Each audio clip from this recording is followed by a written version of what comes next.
Hello dear student, आज की class आपके लिए बहुत ज़्यादा स्पेशल है।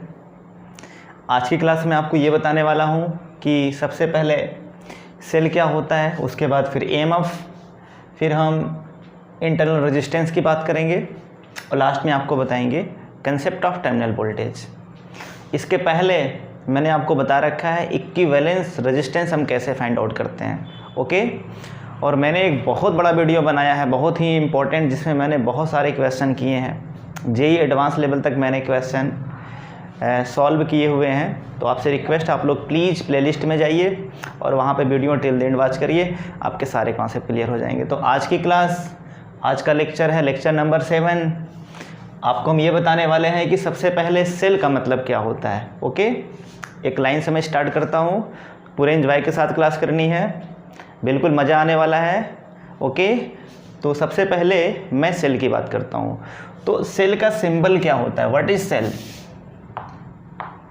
सेल क्या होता है? अगर हम सेल के सिंबल की बात करें तो सेल का सिंबल कुछ इस तरीके से होता है, this is the symbol of cell. एक पॉजिटिव होगा इसमें और एक नेगेटिव होगा, इसको हम कहते हैं this is the cell, okay. इसके अंदर क्या क्या चीज़ें होती हैं हम सब आपको बताने वाले हैं। अब अगर मैंने सपोज किया हमारे पास एक कोई बल्ब है इस तरीके से, और आपने इस बल्ब को इस सेल से कनेक्ट कर दिया, तो क्या होगा? सोच के बताओ क्या होगा। तो सिंपल सी बात है कि यहाँ पे एनर्जी का करंट फ्लो करेगा, इस बल्ब के क्रॉस करंट फ्लो करेगा और ये बल्ब हीटअप हो जाएगा। कहने का मतलब बैटरी ने इसको एनर्जी प्रोवाइड किया, बैटरी ने इस बल्ब को एनर्जी प्रोवाइड किया। तो सबसे पहली बात कि जो सेल है ये हमेशा एनर्जी प्रोवाइड करता है, ओके। सबसे पहला पॉइंट मैं ये लिखूंगा कि सेल प्रोवाइड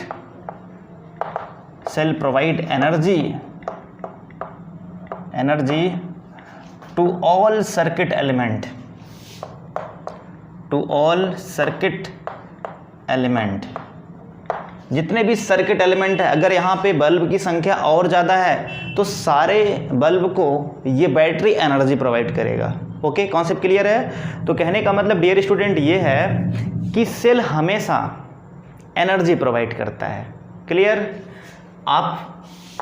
आप लोग अक्सर ये बोलते हो कि सेल चार्ज को प्रोवाइड करता है, नहीं, बिल्कुल रॉन्ग है ये।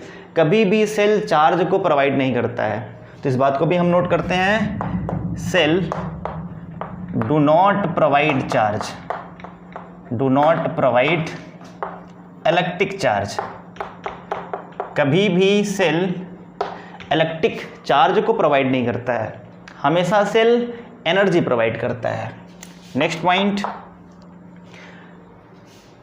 सेल हमेशा इक्वल अमाउंट में potential difference every circuit element को प्रोवाइड करता है, okay.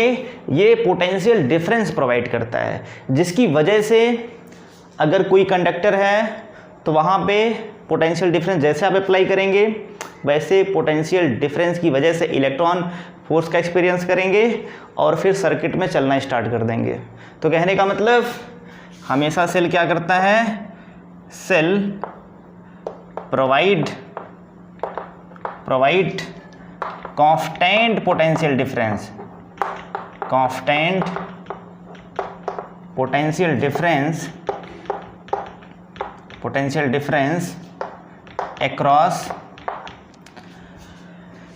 across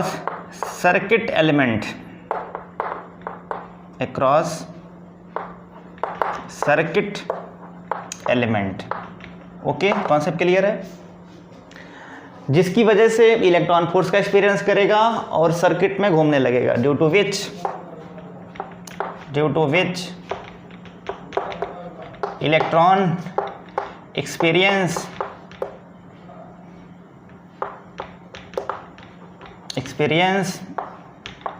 electric force and move in circuit. ठीक है, आई थिंक कॉन्सेप्ट क्लियर हो गया होगा आपका।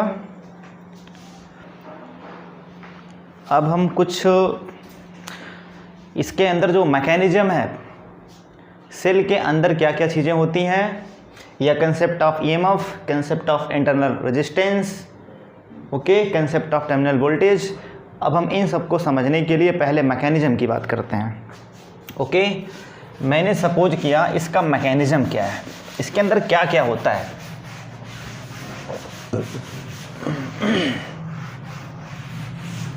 हम मैकेनिज्म की बात करते हैं। मैकेनिज्म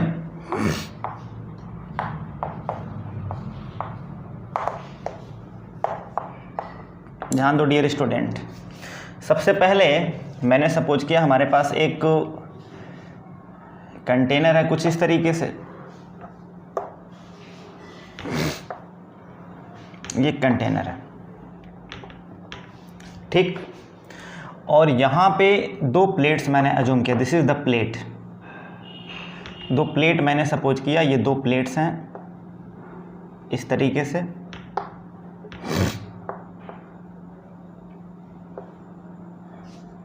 एक प्लेट्स यहाँ पे है, लेड की प्लेट्स होती हैं, एक होता है PBO और दूसरा होता है PB। ज़्यादा हमको डिटेल में नहीं जाना है। अब मैंने सपोज किया कि यहाँ पे डियर स्टूडेंट इलेक्ट्रोलाइट सोल्यूशन है, यहाँ पे सोल्यूशन मैंने सपोज कर लिया, this is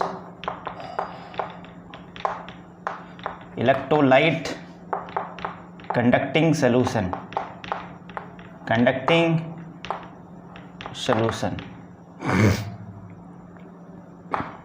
conducting solution. Okay, अब ध्यान दो, अब मैं ये सपोज कर रहा हूं कि यहां से एक कनेक्ट है एक्सटर्नल रेजिस्टेंस, यहां से कनेक्ट है इंटरनल रेजिस्टेंस, ये मैंने अज्यूम कर लिया। ओके, यहां से कनेक्ट है एक internal resistance, this is the R। क्या होगा समझने का प्रयास करो, प्योर कंसेप्चुअल है। मैंने ये अज्यूम किया कि इलेक्ट्रॉन का फ्लो इस डायरेक्शन में हो रहा है, इलेक्ट्रॉन यहाँ से निकल रहे हैं। कहने का मतलब ये पूरी प्लेट नेगेटिव है, ये पूरा नेगेटिव है।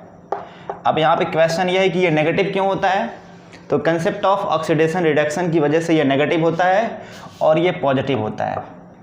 आपको पता है इलेक्ट्रॉन जहाँ से निकलते हैं वहाँ पॉजिटिव, और जहाँ पे इलेक्ट्रॉन ज़्यादा होते हैं वहाँ पे नेगेटिव।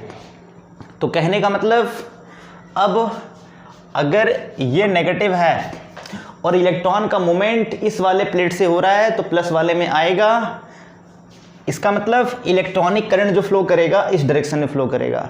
अगर हम यहाँ पे कन्वेंशनल करंट की बात करें तो डियर स्टूडेंट, कन्वेंशनल यहाँ जो करंट होगा ये पॉजिटिव चार्ज की डायरेक्शन में होता है और ये इलेक्ट्रॉन की जस्ट अपोजिट डायरेक्शन में होगा। क्लियर? अब मैंने ये सपोज किया दिस इज कैथोड, ये मैं सपोज कर रहा हूँ कैथोड है, और इसको मैंने कंसीडर कर लिया दिस इज एनोड। आपको पता है ये चीज़, आपने पढ़ा भी होगा केमिस्ट्री में, कैथोड एनोड आप जानते होंगे, कोई प्रॉब्लम इसमें नहीं आएगी आपको, बिल्कुल। अब यहाँ पे आप ये बताओ, अगर ये कैथोड है ये एनोड है तो इस प्लेट का पोटेंशियल कितना होगा। मैंने सपोज कर लिया इस प्लेट का पोटेंशियल V+ है, तो इस वाले प्लेट का पोटेंशियल कितना होगा, जो कि नेगेटिव यहाँ पे चार्ज है, तो इसका पोटेंशियल मैंने अज्यूम किया V- है, और ये नेगेटिव भी होगा क्योंकि नेगेटिव चार्ज की वजह से पोटेंशियल हमेशा नेगेटिव होता है। क्लियर? अब ये बताओ, अगर मैं सपोज करता हूँ कि इलेक्ट्रॉन यहाँ पे है, अगर इलेक्ट्रोलाइट का इलेक्ट्रॉन अगर इसके अंदर यहाँ पे है और ये फ्री इलेक्ट्रॉन है तो ये किधर जाना चाहेगा, तो सिंपल सी बात है, आपका आंसर होगा कि ये प्लस की तरफ जाना चाहेगा क्योंकि प्लस वाला इसको अपनी तरफ अट्रैक्ट करेगा। लेकिन ऐसा नहीं होता है, ये इलेक्ट्रॉन अगर प्लस की तरफ जाएगा इलेक्ट्रॉन तो सर्किट भी नहीं कंप्लीट होगा, क्योंकि सर्किट कंप्लीट होना चाहिए। इलेक्ट्रॉन इस अंदर से होते होते फिर से नेगेटिव से निकलेगा, फिर से प्लस आएगा। तो कहने का मतलब यहाँ पे जो इलेक्ट्रोस्टैटिक फोर्स है उसकी वजह से इलेक्ट्रॉन प्लस की तरफ जाना चाहिए था, बट ऐसा नहीं होता है, इलेक्ट्रॉन यहाँ पे माइनस की तरफ मूव करता है। बहुत ही इंपॉर्टेंट क्वेश्चन है, ऐसा क्यों?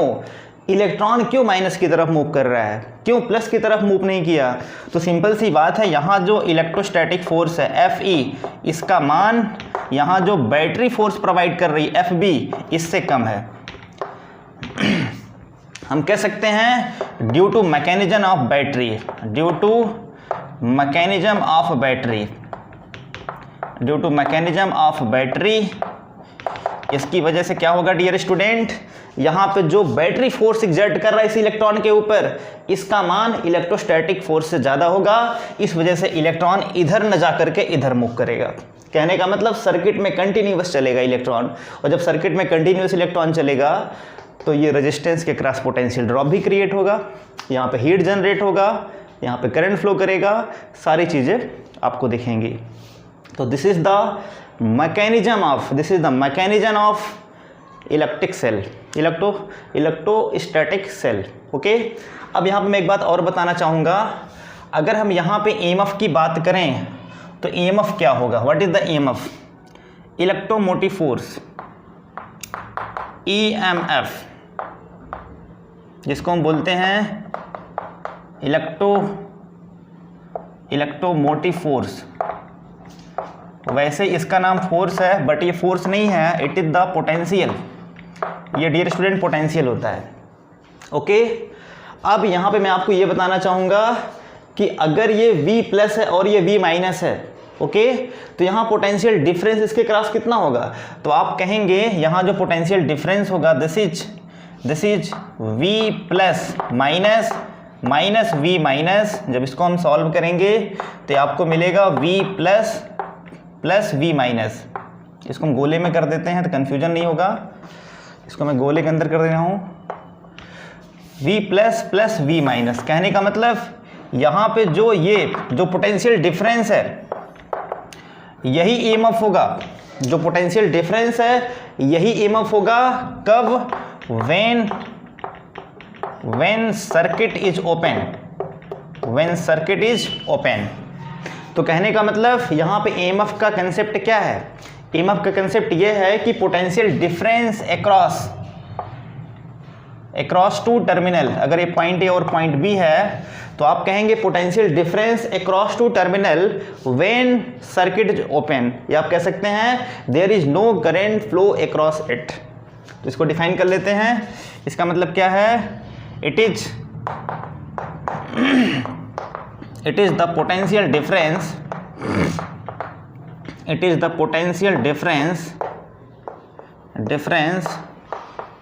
between two terminal, या इसको हम बोलेंगे इलेक्ट्रोड्स भी कह सकते हैं, इसको हम इलेक्ट्रोड्स भी कह सकते हैं। Electrodes when no current flow across it, या हम कहेंगे सर्किट इज ओपन। इसका नाम है सर्किट इज ओपन।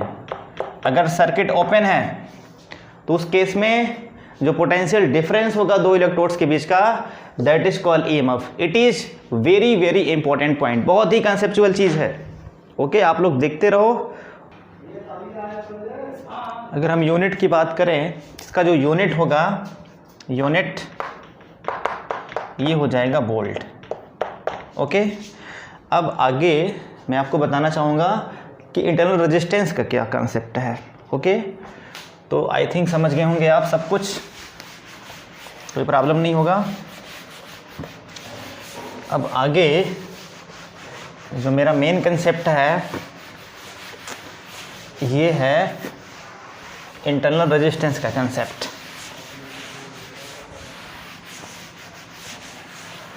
समझने का प्रयास करो।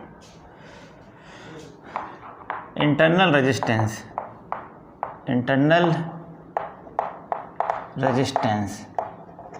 ओके, इसको हम स्मॉल r से रिप्रेजेंट करते हैं। ठीक, इसके लिए सबसे पहले मैं एक एग्जांपल सपोज कर रहा हूँ। हमारे पास एक बल्ब है, दिस इज द बल्ब, ये एक बल्ब है इस तरीके से, और इस बल्ब को एक सेल से कनेक्ट किया गया, this is the cell. Okay. और यहाँ पे मैंने लगा दिया एक वोल्ट मीटर वोल्टेज बताने के लिए, और यहाँ पे एक एमीटर करंट। और मैंने सपोज किया कि ये बैटरी 12 वोल्ट की है। तो यहाँ पे आपको क्या दिखेगा, अगर मैं यहाँ पे कैलकुलेशन की बात करूँ, कैलकुलेशन, तो आपको क्या दिखेगा कैलकुलेशन में कि अगर यहाँ पे 12 वोल्ट की बैटरी है तो यहाँ जो करंट फ्लो करेगा वो कितना फ्लो करेगा, सिंपल सी I की वैल्यू भी अपान R होता है। तो V यहाँ पे डियर स्टूडेंट है 12 और R की वैल्यू मैंने सपोज किया 4 ओम, तो यहाँ आ जाएगा 3 एम्पियर, करंट 3 एम्पियर हुआ। इसका मतलब एमीटर जो रीडिंग बढ़ेगा वो 3 एम्पियर पढ़ेगा, ठीक है। और यहाँ पे वोल्टेज ड्रॉप इसके क्रॉस कितना होगा, अगर हम V टर्मिनल की बात करें, यहाँ पे पॉइंट A और B है, अगर हम VAB की बात करें, पोटेंशियल ड्रॉप अक्रॉस बल्ब, तो आ जाएगा I इंटू R, इसका मतलब 3 मल्टीप्लाई 4, आप कहेंगे 12 वोल्ट आएगा। लेकिन ऐसा नहीं होता है, रियलिटी में क्या होता है, रियलिटी में ऐसा देखा गया कि इसके क्रॉस वोल्टेज है VAB का जो वोल्ट है ये 8 वोल्ट है, और करंट जो है ये 2 एम्पियर है। इसका मतलब करंट होना चाहिए 3 एम्पियर, बट रियलिटी में 2 एम्पियर है। करंट होना चाहिए, वोल्टेज होना चाहिए 12 वोल्ट, बट रियलिटी में 8 वोल्ट है। इसका मतलब कुछ न कुछ यहाँ पे गड़बड़ है। इसका मतलब अब यहाँ पे क्वेश्चन ये है कि 4 वोल्ट पोटेंशियल ड्रॉप कहाँ पे गया। तो 4 वोल्ट जो पोटेंशियल का ड्रॉप है ये इसके अंदर जो रेजिस्टेंस होता है यहाँ पे जाता है, ठीक है। 4 वोल्ट का ड्रॉप कहाँ पे जाएगा, तो आंसर है बैटरी के अंदर जो रेजिस्टेंस है वहाँ पे। इसका मतलब डियर स्टूडेंट कुछ न कुछ रेजिस्टेंस इस बैटरी के अंदर है जिसकी वजह से कुछ न कुछ पोटेंशियल ड्रॉप वहीं पे क्रिएट हो जा रहा है। कितनी इंपॉर्टेंट चीज़ है। इसका मतलब मैंने सपोज किया कि यहाँ पे जो इंटरनल रेजिस्टेंस है इस केस में ये 2 ओम के बराबर है। वैसे ही रेजिस्टेंस इस बैटरी के अंदर होता है, बट इसको हम बाहर सपोज कर रहे हैं। Concept clear? तो आई थिंक आप समझ गए होंगे। अब यहाँ पर अगर हम डिफाइन करना चाहें इंटरनल रेजिस्टेंस क्या होता है, तो आप कहेंगे कि ऐसा रेजिस्टेंस या ऐसा ऑब्स्ट्रक्शन जिसकी वजह से पोटेंशियल ड्रॉप इसके अंदर कुछ ना कुछ क्रिएट हो जाता है, उसको हम बोलते हैं इंटरनल रेजिस्टेंस। ओके, तो इसको डिफाइन कर लेते हैं। कैसे डिफाइन करेंगे? Of the obstruction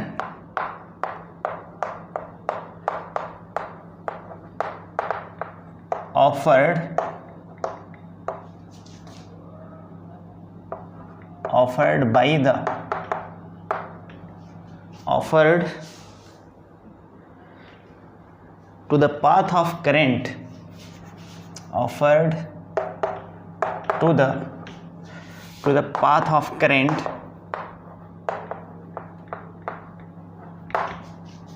due to electrolyte solution,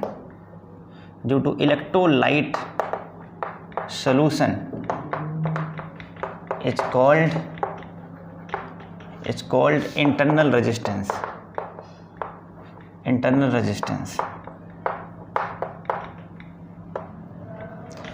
इसका मतलब कि जो बैटरी के अंदर जो ऑब्स्ट्रक्शन जो क्रिएट हो रहा है, जो रेजिस्टेंस यहाँ पे क्रिएट हुआ है इसके अंदर, जिसकी वजह से पोटेंशियल ड्रॉप कम हो गया, उसी को हम बोलते हैं रेजिस्टेंस, उसी को हम कहते हैं रेजिस्टेंस। इसको हम स्मॉल r से रिप्रेजेंट करते हैं, और ये बैटरी के अंदर हमेशा होता है।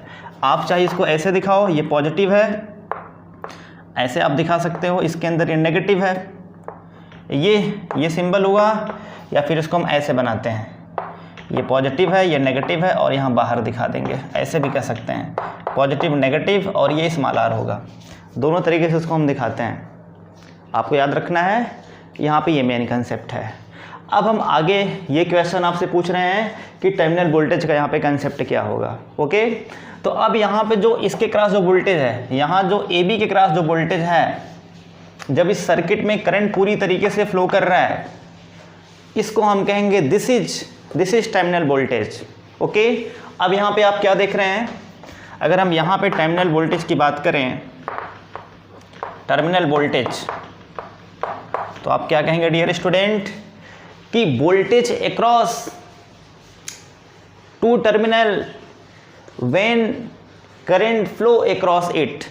इसके पहले ईएमएफ वाले केस में क्या था, करंट नहीं फ्लो कर रहा था, बट यहाँ पे करंट फ्लो कर रहा है। तो कहने का मतलब जब करंट इसमें फ्लो करेगा उस केस में जो टर्मिनल के क्रॉस जो पोटेंशियल डिफरेंस होगा उसको हम बोलेंगे टर्मिनल वोल्टेज। बहुत ही इंपॉर्टेंट चीज़ है। तो क्या लिखेंगे हम, the potential difference, the potential difference between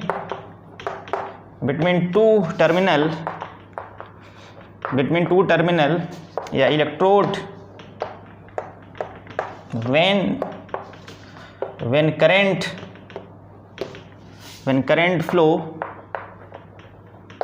through them,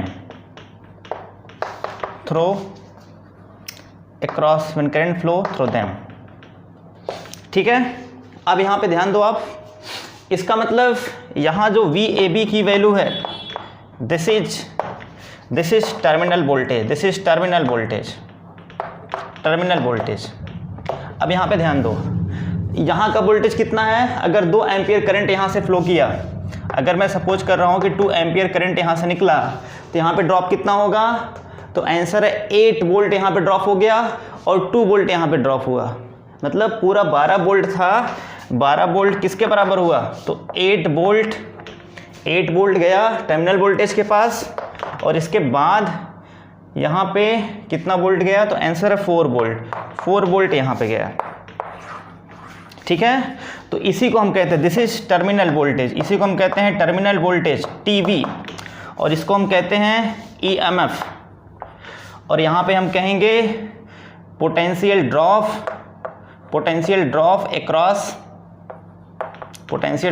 across small r। तो कहने का मतलब यहाँ जो EMF है, हमेशा EMF का पोटेंशियल टर्मिनल वोल्टेज से ज़्यादा होता है। अब मैं आपसे एक क्वेश्चन कर रहा हूँ, आपने मार्केट से एक बैटरी, सपोज करते हैं कि आप मार्केट से 12 वोल्ट की बैटरी लेके आते हैं, तो आप ये बताओ 12 वोल्ट की जो बैटरी है टर्मिनल वोल्टेज या फिर उसका EMF है। तो आपका आंसर है, जब भी हम 12 वोल्ट की बैटरी मार्केट से लेके आते हैं तो उस केस में जो 12 वोल्ट की बैटरी है that is called EMF, okay. लेकिन अगर आप उस 12 वोल्ट की बैटरी से कोई 12 वोल्ट का फ़ैन चलाना चाहो तो नहीं चलेगा। क्यों नहीं चलेगा, क्योंकि कुछ न कुछ उस बैटरी के अंदर इंटरनल रेजिस्टेंस होगा, जिसकी वजह से वहाँ पे कुछ न कुछ ड्रॉप क्रिएट होगा और पूरा का पूरा 12 वोल्ट टर्मिनल वोल्टेज नहीं बन पाएगा। मतलब हमेशा जो टर्मिनल वोल्टेज है, हमेशा टर्मिनल वोल्टेज याद रख लो, टर्मिनल वोल्टेज की value, terminal voltage always EMF से कम होता है। It is very important point. मतलब जो भी आप मार्केट से बैटरी लेके आते हो वहाँ पे EMF लिखा होता है, टर्मिनल वोल्टेज नहीं लिखा होता है, ओके। अगर हम 12 वोल्ट की बैटरी लेके आएंगे तो 12 वोल्ट का पंखा नहीं चलेगा, उससे कुछ न कुछ कम वोल्ट का पंखा चलेगा। इसका मतलब अब यहाँ से एक कंसेप्ट और निकल के आता है। अभी आपने देखा कि यहाँ पे जो E की वैल्यू है किसके बराबर है, तो जो E की वैल्यू है ये है I कैपिटल R, इसके cross potential I capital R, या इसको हम बोलते हैं capital V, this is terminal voltage, और plus small times of I times of small r। तो आपने ये फॉर्मूला यहाँ से बनाया, ये फॉर्मूला आपने यहाँ से बनाया, 12 के स्थान पे E और 8V के स्थान पे कैपिटल 8V और 4 वोल्ट के स्थान पे I इंटू R। इसको हम ऐसे लिख सकते हैं, V बराबर E minus I R. This is the terminal voltage, और इसको हम बोलेंगे EMF, और यहाँ पे ये कहेंगे स्मॉल r जो है इंटरनल रेजिस्टेंस है, इंटरनल रेजिस्टेंस। कॉन्सेप्ट क्लियर है।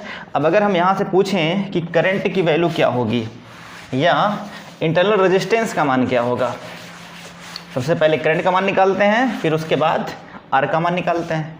तो यहाँ से आई आर की वैल्यू कितना होगा, आई आर की वैल्यू यहाँ से हो जाएगा E minus V, okay, E minus V. तो यहाँ से आर आई की वैल्यू कितना आएगा, आई की वैल्यू हो जाएगा E minus V divide by capital R, ये फॉर्मूला बन गया। ठीक है, आपको ध्यान रखना है ये फॉर्मूला हम तब यूज करते हैं जब बैटरी डिस्चार्ज होती है, तब ये केस तब होगा जब बैटरी को हम डिस्चार्ज करेंगे तब। ठीक है, लेकिन जब बैटरी चार्ज होगा, इन केस ऑफ चार्जिंग, जब चार्जिंग की बात करेंगे तो वहाँ पे V की वैल्यू हो जाएगा E प्लस आई आर। ये आपको याद रखना है, this is very very important point.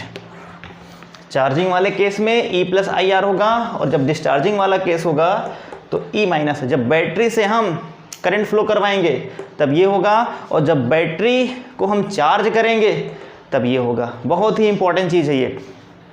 अब अगर हम पूछें कि आप V और E के बीच में ग्राफ प्लाट करो, now we plot a graph, या आप कह सकते हैं ये इक्वेशन किस प्रकार का है, तो ये है y equal to m x plus c type का इक्वेशन है। यहाँ पे c के स्थान पे e है, y के स्थान पे v है, और x के स्थान पे यहाँ पे i है, और m के स्थान पे r है। तो अगर हम यहाँ पे ग्राफ को प्लाट करें तो कुछ इस तरीके से आपको ग्राफ मिलेगा, ऐसे, this is the e, okay. और इधर है तुम्हारा, इधर मैं सपोज किया y equal to m x, यहाँ पे है करंट और इधर है वोल्टेज, ओके। आई थिंक आप समझ गए होंगे। ठीक है, तो यहाँ पे जो m की वैल्यू होगा, this is the slope, theta अगर मैंने ये सपोज किया तो ये हो जाएगा स्लोप m की वैल्यू, और m के स्थान पे यहाँ पे कितना है r, यहाँ पे जो स्लोप है this is r, this is tan theta, ये एंगल सपोज करेंगे, this is the tan theta, okay. I think आपका कॉन्सेप्ट क्लियर हो गया होगा, गुड। अब यहाँ पे डियर स्टूडेंट, इसको हम बोलेंगे दिस इज, अब यहाँ पर अगर हम बात करें तो ये है ई मैक्स, ये ई मैक्स है, ओके। चूँकि आपको पता है कि वाई एक्सिस पे आई का मान 0 होगा, तो this is the maximum EMF, और ये तभी होगा जब आई इक्वल टू 0 होगा। आई मैक्स वाले केस में क्या होना चाहिए, आई बराबर 0 होना चाहिए। और आपने इसको डिफाइन भी किया था कि इलेक्ट्रोमोटिव फोर्स तभी हम सपोज करते हैं जब करंट की वैल्यू 0 होती है। This is the very very important point. अब यहाँ पे आप क्या कहें, दिस इज आई मैक्स, इसका मतलब आई मैक्स तब होगा जब आप सपोज करोगे v बराबर 0, यहाँ पे आप सपोज करोगे v बराबर 0। It is a very very important point. इसका मतलब अगर आपने सपोज किया जो यहाँ पे रेजिस्टेंस है, ये रेजिस्टेंस बहुत ही स्मॉल है, उस केस में करंट की वैल्यू मैक्सिमम फ्लो करेगा। तो आपको ध्यान रखना है कि दो प्रकार के यहाँ पे रेजिस्टेंस है, एक जो एक्सटर्नल है और दूसरा इंटरनल रेजिस्टेंस है जिसको हम बोलते हैं स्मॉल आर। ठीक है, अब हम एक और छोटा सा एग्जांपल मैं आपको दे रहा हूँ, इस एग्जांपल से आपके कंसेप्ट 100% क्लियर हो जाएंगे। ध्यान दो, मैंने एक सपोज किया हमारे पास एक छोटी सी सर्किट है, एक छोटी सी सर्किट मैं सपोज कर रहा हूँ, और इसके बाद हम कुछ क्वेश्चन करेंगे क्योंकि क्वेश्चन करने से कंसेप्ट हमारा क्लियर होगा। तो एक दो क्वेश्चन कर लेंगे तो कंसेप्ट हमारे और स्ट्रांग हो जाएंगे। एग्जाम्पल मैं दे रहा हूँ, सबसे पहला एग्जाम्पल फर्स्ट। यहाँ पे एक इस तरीके से है, एक बैटरी है, नीचे बनाते हैं, ये एक बैटरी यहाँ से कनेक्ट है और यहाँ पे एक रेजिस्टेंस है, this is internal resistance small r, और ईएमएफ इसका मैंने ई सपोज किया, और यहाँ पे पॉइंट मैं अज्यूम कर रहा हूँ, this is point A and this is point B. Current यूँ फ्लो कर रहा है, ये करंट फ्लो कर रहा है आई। अब यहाँ पे आपको बताना है कि पोटेंशियल डिफरेंस इसके क्रॉस क्या होगा, पोटेंशियल डिफरेंस इसके क्रॉस क्या होगा, आपको ये फाइंड करना है। Find V A minus V B, sorry V B minus V A, V B minus V आपको फाइंड आउट करना है। देखो ध्यान दो, इसके क्रॉस जो पोटेंशियल ड्रॉप होगा that is called terminal voltage. ठीक है, अब इसको हम बोलेंगे टर्मिनल वोल्टेज टीवी। ध्यान दो, अगर करंट इधर से फ्लो कर रहा है ए से बी की तरफ, इसका मतलब ए है positive and B and negative. आप याद कर लो, हमेशा करंट का फ्लो हायर पोटेंशियल से लोअर पोटेंशियल की तरफ होता है। Very very important point. इसका मतलब अगर मैंने सपोज किया कि यहाँ का पोटेंशियल VA है तो हमको लिखना पड़ेगा सबसे पहले प्लस VA। यहाँ पे पहुँचेंगे, करंट की डायरेक्शन में हमेशा पोटेंशियल का ड्रॉप होता है। इसका मतलब यहाँ कुछ ना कुछ ड्रॉप होगा, इसको लिखेंगे I times of small r। यहाँ पे पहुँचेंगे, ये नेगेटिव है ये पॉजिटिव है, इसका मतलब हम नेगेटिव से पॉजिटिव में जा रहे हैं, लोअर से हायर में जा रहे हैं, पोटेंशियल का गेन होगा और यहाँ लिखेंगे प्लस E। यहाँ पहुँचते हैं, ये अगेन यहाँ का पोटेंशियल प्लस से पॉजिटिव से नेगेटिव, इसका मतलब यहाँ पे हो जाएगा माइनस VB बराबर 0। अगर हम इसको उधर लेके जाएं VA और VB को तो आपको मिलेगा VB माइनस VA बराबर E minus IR। This is the concept. इसी को हम लिखते हैं V बराबर E माइनस IR। अभी मैंने आपको स्टार्टिंग बताया था, this is the terminal voltage. Terminal voltage की वैल्यू E माइनस IR होगा। ये तब होगा, माइनस कब होता है प्लस कब होता है, तो अभी मैंने आपको बताया था प्लस कब होता है माइनस कब होता है, ध्यान रखना है। एक और मैं आपको क्वेश्चन एक दे रहा हूँ छोटा सा, इसका आंसर आप बताएंगे, एडवांस बताएंगे इसका आंसर क्या आएगा। यहाँ पे एक बैटरी है, ये 10 वोल्ट की बैटरी है और यहाँ पे रेजिस्टेंस है 2 ओम का, क्लियर। और यहाँ पे करंट फ्लो कर रहा है 1 एम्पियर का, 1 एम्पियर। आपको बताना है कि इसके क्रॉस पोटेंशियल ड्रॉप कितना होगा। मींस आपको बताना है find VB minus VA। This is terminal voltage. फटाक से करके दिखाओ, जल्दी ट्राई करो, बहुत ही सिंपल है। कैसे करेंगे, सबसे पहले यहाँ का पोटेंशियल, वीडियो पॉज करके ट्राई करो, आप बताओ इसका आंसर क्या होगा। तो इसका मतलब यहाँ का पोटेंशियल कितना है, तो आंसर यहाँ का जो पोटेंशियल है डियर स्टूडेंट ये है प्लस VA। यहाँ पहुँचेंगे तो माइनस 2 टाइम्स ऑफ 1 होगा, क्योंकि हमेशा करंट की डायरेक्शन में पोटेंशियल का ड्रॉप होता है। और यहाँ पे गेन होगा तो प्लस 10 वोल्ट और माइनस VB बराबर 0। इसका मतलब VB माइनस VA की वैल्यू क्या होगी, दोनों उधर ले गए तो यहाँ हो जाएगा माइनस 2 प्लस 10, तो आंसर आ गया VB माइनस VA बराबर प्लस 8 वोल्ट। देखा आपने कि जो EMF है 10 वोल्ट, EMF है यहाँ पे 10 वोल्ट, बट आपको जो टर्मिनल वोल्टेज मिल रहा है वो 8 वोल्ट मिल रहा है। इसका मतलब 2 वोल्ट कहाँ पे गया, तो आंसर है बैटरी के अंदर, इंटरनल रेजिस्टेंस के अंदर खर्च हो गया। अगला क्वेश्चन दूसरा, जल्दी ट्राई करके बताओ इसका आंसर कितना है। Come on fast. एक बैटरी लगाया, एक और रेजिस्टेंस लगाया, एक और बैटरी लगाया। ये सब मैं आपको इसलिए बता रहा हूँ जिससे आपके कंसेप्ट और स्ट्रांग हो जाएं, आपको दिक्कत ना हो। 4 वोल्ट, 3 वोल्ट, 1 ओम और 1 एम्पियर करंट फ्लो कर रहा है, 1 एम्पियर करंट फ्लो कर रहा है। जल्दी ट्राई करो, इसका आंसर जल्दी बताओ।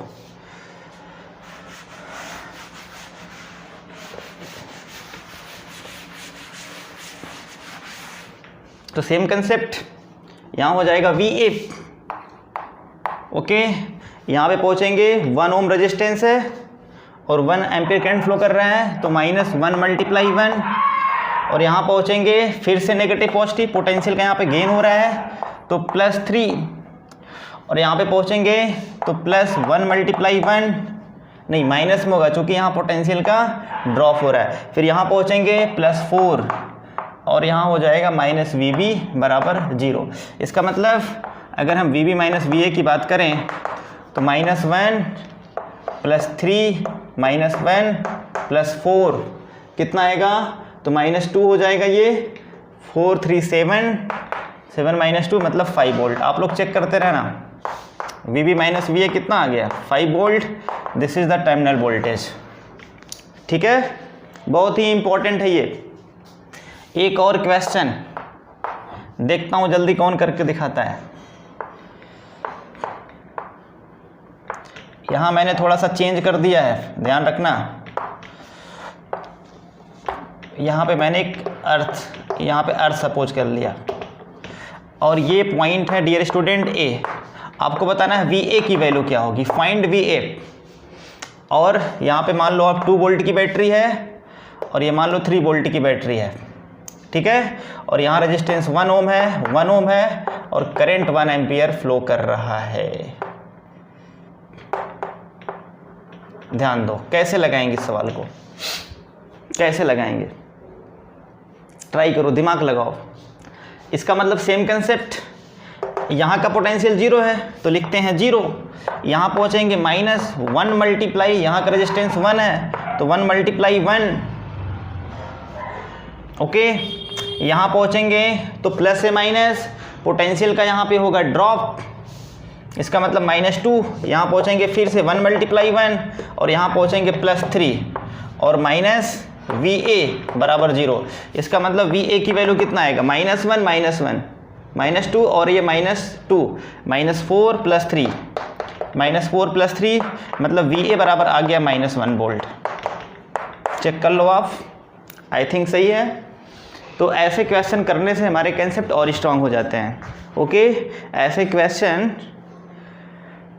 एग्ज़ाम्स वगैरह में आ जाते हैं। आई होप आपको बहुत मज़ा आ रहा होगा। बिल्कुल, बहुत सही, गुड गोइंग। अब इसके बाद एक और मैं लास्ट क्वेश्चन दे रहा हूँ आपको करने के लिए, इसके बाद फिर हम इस क्लास को एंड करेंगे। एक लास्ट प्रॉब्लम है, आई होप आप लोग इसको करके दिखा दोगे। बिल्कुल,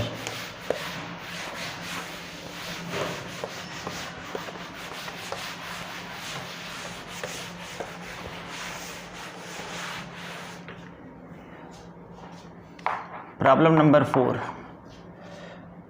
एक मैंने सपोज किया ये बैटरी, एक रेजिस्टेंस, फिर एक बैटरी, वाह, फिर एक रेजिस्टेंस, फिर एक बैटरी, फिर एक रेजिस्टेंस। थोड़ा सा लंबा कर दिया, 1 ओम 1 ओम 1 ओम, ठीक। 2 वोल्ट की बैटरी है, 2 वोल्ट की बैटरी है, 2 वोल्ट की बैटरी है। यहाँ पे करंट फ्लो कर रहा है 1 एम्पियर और ये पॉइंट VA है, ये पॉइंट VB है। अब आपको बताना है यहाँ पे फाइंड VA - VB, या इसको हम क्या बोलेंगे, टर्मिनल वोल्टेज, टर्मिनल वोल्टेज। चलो भाई बताओ, जल्दी ट्राई करो, कमान फास्ट। देखते हैं सबसे पहले आंसर कौन निकालता है, कमान फास्ट। आई थिंक आपके आंसर आ भी गए होंगे, बिल्कुल, वेरी गुड। देखो यहाँ पे VA सबसे पहले सपोज करेंगे, ध्यान दो, करंट की डायरेक्शन में हमेशा पोटेंशियल का ड्रॉप होता है। यहाँ पहुँचेंगे तो -1 मल्टीप्लाई 1, यहाँ पहुँचेंगे तो +2, चूँकि माइनस से प्लस से पहुँच रहे हैं। आप याद कर लो कि बैटरी का जो टर्मिनल लास्ट में होगा वही हमेशा हम लिखेंगे, उसी के साथ लिखेंगे। प्लस वाला है तो प्लस के साथ, माइनस वाला है तो माइनस के साथ। अब यहाँ पहुँचेंगे फिर से 1 मल्टीप्लाई 1 और यहाँ पहुँचेंगे फिर से -2। ये सारी चीज़ें KVL से और क्लियर हो जाएंगी। आगे जो आपका टॉपिक है वो dear student Kirchhoff voltage law है, वहाँ से कंसेप्ट आपका और क्लियर हो जाएगा। बिल्कुल, अभी आपको टेंशन नहीं लेना है। यहाँ पे पहुँचेंगे तो -1 मल्टीप्लाई 1, फिर यहाँ पहुँचेंगे +2 बराबर नहीं VB बराबर 0। अब यहाँ पे आपको बताना है V - VA की वैल्यू, -1 -2 -1, 1 2 3 और 3 2 5। इसका मतलब यहाँ हो जाएगा -5 और +2, -5 +2, सही है, सही है बिल्कुल। -1 3 और 2 5, -5 और +4, 2 और 2 यहाँ पे है, +4। इसका मतलब यहाँ VB - VA की वैल्यू आ जाएगा -1 वोल्ट, ठीक है। तो आपको ध्यान रखना है कि क्वेश्चन हमको कैसे करना है। ये सारी चीज़ें जब आपको मैं बताऊंगा KVL जब पढ़ाएंगे आपको तो आपके कंसेप्ट 100% क्लियर हो जाएंगे, 100%। अभी आपको टेंशन नहीं लेना है। अब इसके बाद जो हमारा आगे का टॉपिक होगा डियर स्टूडेंट, आगे का टॉपिक कॉम्बिनेशन ऑफ EMF होगा। ओके, 2 प्रकार के कॉम्बिनेशन हम पढ़ाएंगे, सीरीज एंड दूसरा पढ़ाएंगे आपको पैरेलल, ठीक है। तो सीरीज एंड पैरेलल कॉम्बिनेशन हम आपको पढ़ाने वाले हैं कल की क्लास में। मैंने आपको इसलिए क्वेश्चन करवाए हैं इतने सारे कि जिससे आपको प्रॉब्लम वहाँ पे ना हो, क्योंकि सीरीज एंड पैरेलल कॉम्बिनेशन जो ईएमएफ का है ये इसी पे बेस्ड है, सेम इसी पे बेस्ड है। अगर आप इसको समझ गए हैं तो वहाँ बिल्कुल आपको प्रॉब्लम नहीं होगी। जैसे आप यहाँ पे क्वेश्चन कर रहे हो वैसे उस टॉपिक को आप कर लोगे। बिल्कुल मैं एकदम अलग तरीके से करूँगा, आपको मज़ा भी आने वाला है। प्योर कंसेप्ट की हम वहाँ पे बात करेंगे और कंसेप्ट सपोज करके हम उसको सॉल्व करेंगे। आई होप आपको बहुत अच्छा लगा होगा ये क्लास, बहुत आपको मज़ा भी आया होगा और आपके सारे कॉन्सेप्ट भी क्लियर हो गए होंगे। तो फिर से हम मिलते हैं नेक्स्ट क्लास में, तब तक के लिए बाय। ओके बच्चों, वेरी नाइस।